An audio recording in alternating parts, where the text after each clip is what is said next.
In a world where injustice often meets a shout of anger, the truest power lies not in volume, but in strategy. This is a tale where a deep-seated prejudice is met not with fiery rage, but with ice-cold intellect. A story that proves the most shocking revenge is the one that transforms a humiliation into a legacy. Let us know where you are watching from and what time you found this video. When Lucas was promoted to detective first grade, it was more than just a pay rise or a new title. It was a key that he had to work hard to get, and it opened a door that his grandfather could only have imagined entering. For the occasion of the celebration, he did not want a noisy and generic chain. He decided to eat at the Veranda, a little cafe that is surrounded by ivy and is well known for its rustic Italian food and its friendly environment. The atmosphere was one of a place that viewed individuals rather than flesh. While he was pushing open the big oak door, his self-assurance wrapped itself about him like a warm blanket.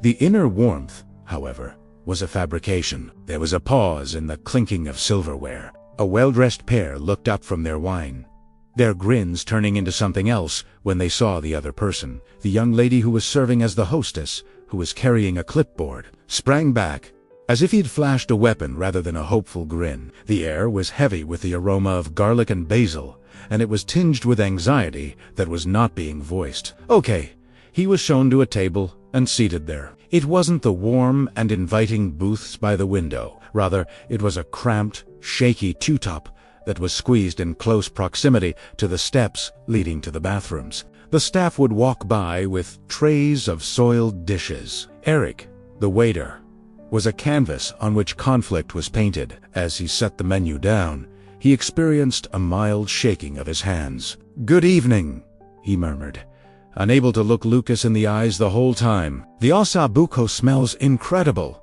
Lucas added, attempting to bridge the awkwardness with real joy as he made the statement. "I'll start with that and a glass to the Brunello, please."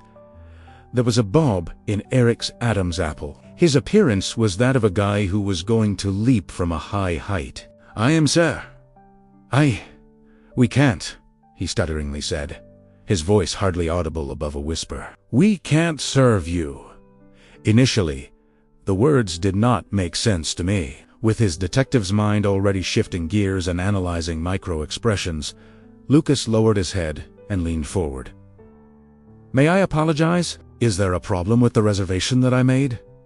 "Did you shut the kitchen?" Eric implored with a man.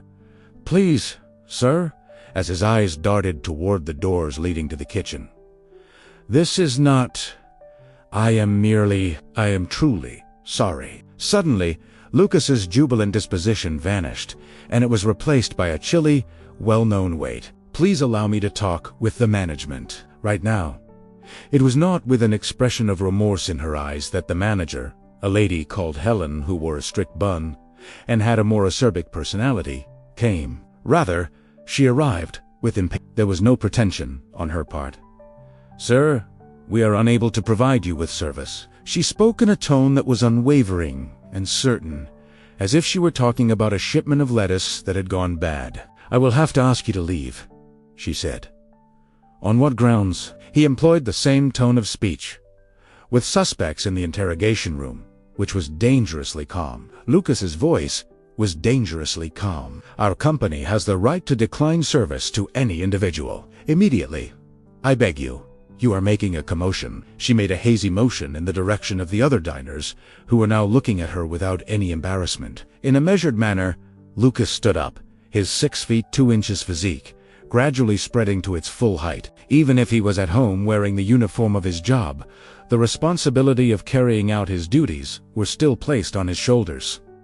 It was not a loud voice that he used. A pledge was made by him. After looking at Helen, he next turned his attention to Eric, and then he let his sight to travel around the room, silently taking notice of every face, every phone that was turned off, and every person who was complicit in the stillness. It was obvious and carried in the quiet room that he stated, "I will return tomorrow," and his voice was clear and carrying. "You are going to be sorry. I guarantee that you will be taken aback." There were a few customers who had the courtesy to turn their heads away. A smug and contemptuous line formed on Helen's lips as she clenched them. It seemed to her that she had comprehended his threat. Anything that she might portray as a villain and utilize to play the victim was anything that she anticipated, such as a lawsuit or a loud demonstration. It was her mistake. The next day, at that moment, the first cruiser arrived, and the lunch rush at the veranda had barely begun. Then someone else. Also, there is another, not with the sound of sirens blaring, but with a purpose that is still and menacing. It wasn't long until 6 police cars were double parked outside, with their light bars turned off. After the door was opened, Lucas entered the room. But he was not by himself. His new colleague, a Latina servant, was standing on the periphery of him. They were followed by the deputy chief, a stern and well-respected veteran, who had served for 30 years on the police himself. After then, the president of the Black Police Association, a high-ranking officer from Internal Affairs, and the city's police commissioner herself, a woman who is well known for her zero-tolerance stance against prejudice, were all there. They were a wool of uniforms that were a brilliant blue color, badges that shone brightly, and unyielding authority. After putting on his full dress suit, Lucas led them to the enormous table in the center of the room. The expression on Helen's face was one of uncertainty, but it immediately transformed into one of terror as she came from the kitchen. "Can you please explain what this means? Is there a possible issue?" Lucas wore a grin. The grin was not one of rage. Rather, it was one of icy, unquestionable contentment. "There is no issue, ma'am. Let us be served. If you please make a reservation for us."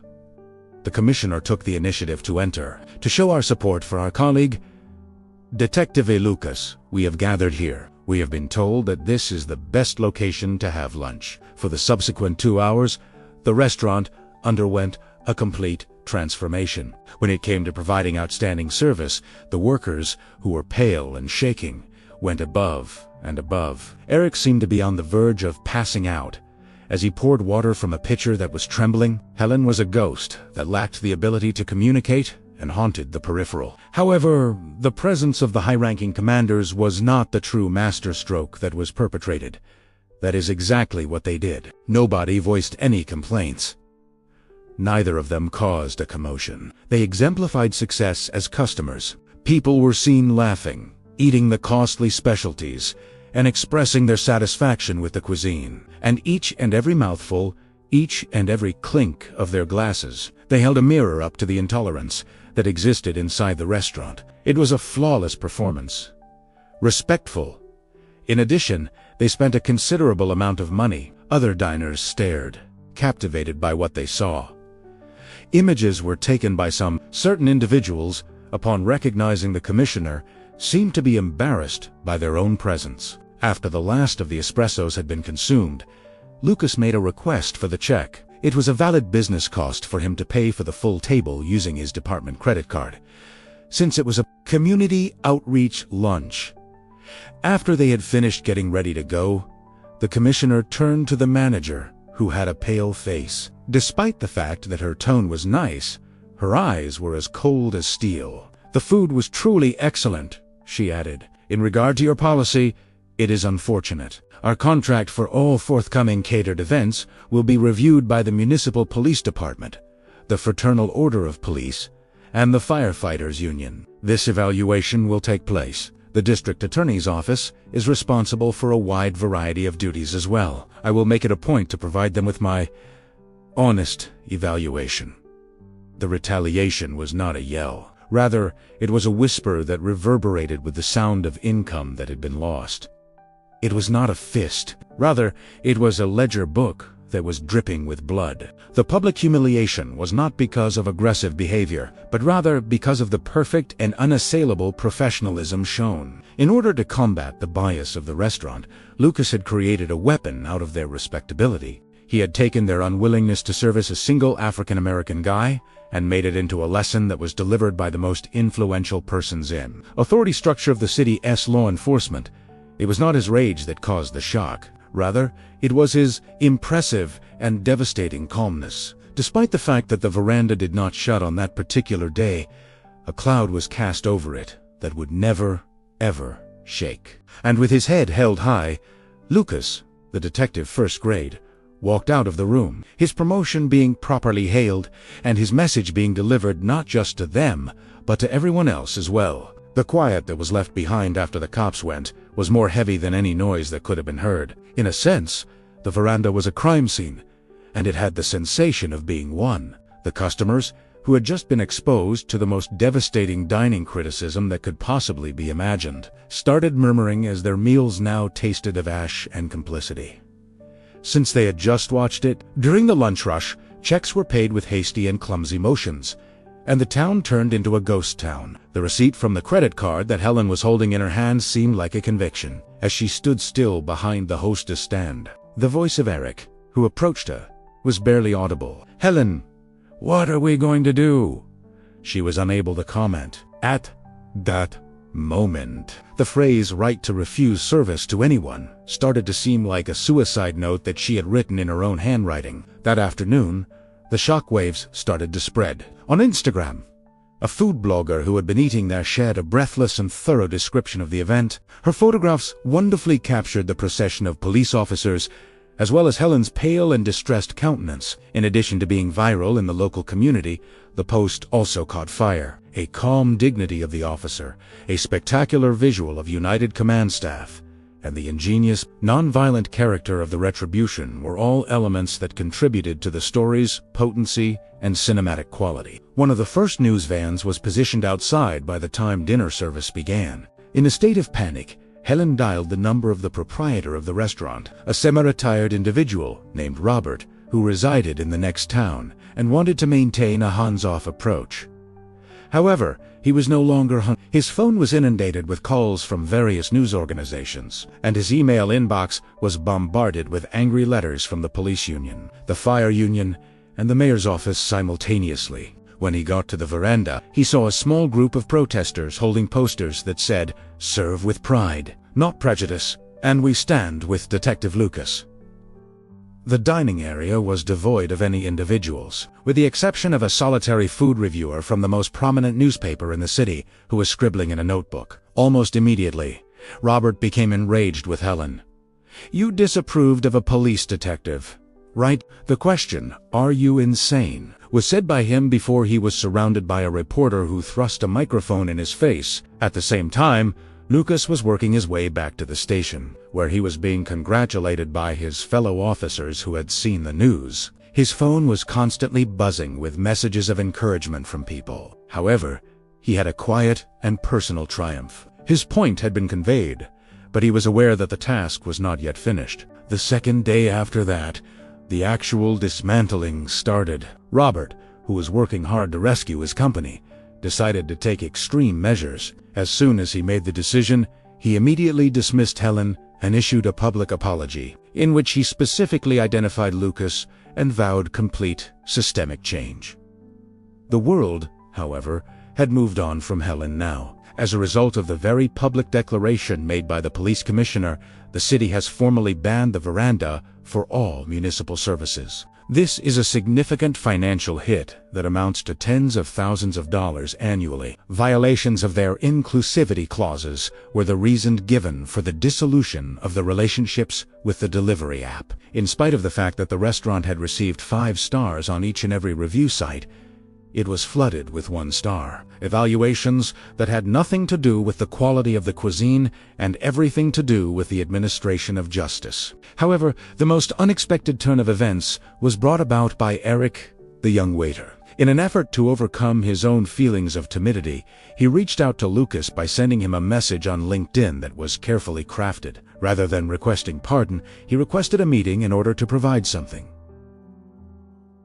His testimony, curiosity, compelled Lucas to accept to have coffee. While Eric was explaining his decision, his hands were firmly wrapped around his mug. "I quit right after the owner fired Helen," he said. "It was bad for her to do what she did, but what I did was far worse. On my part, I complied.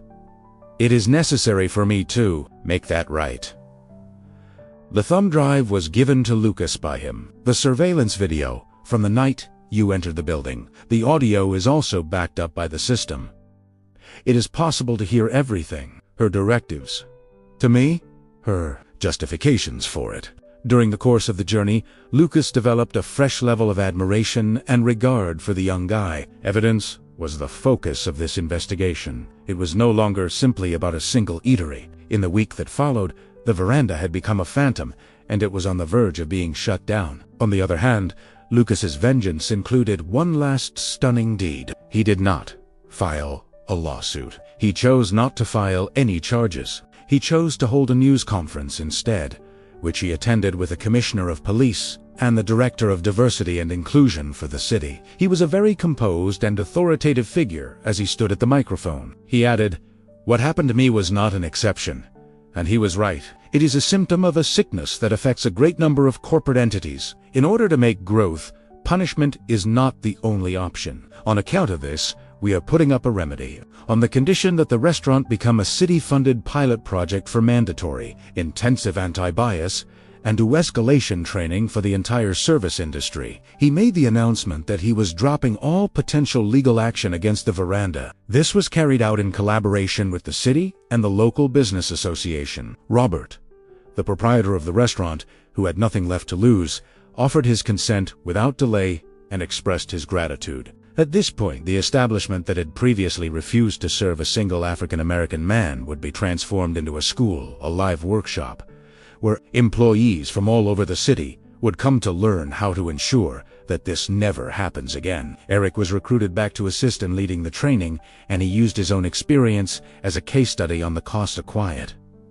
This was the ultimate twist of poetic justice. In order to exact his vengeance, Lucas did not damage the eatery. The purpose was to transform it into something that would help his community in a manner that was far more significant than pasta ever could. He had taken their animosity and, by sheer and clever cunning, turned it into a force that might bring about change. It was unanimously agreed upon that this particular act of vengeance was the most stunning and effective of all.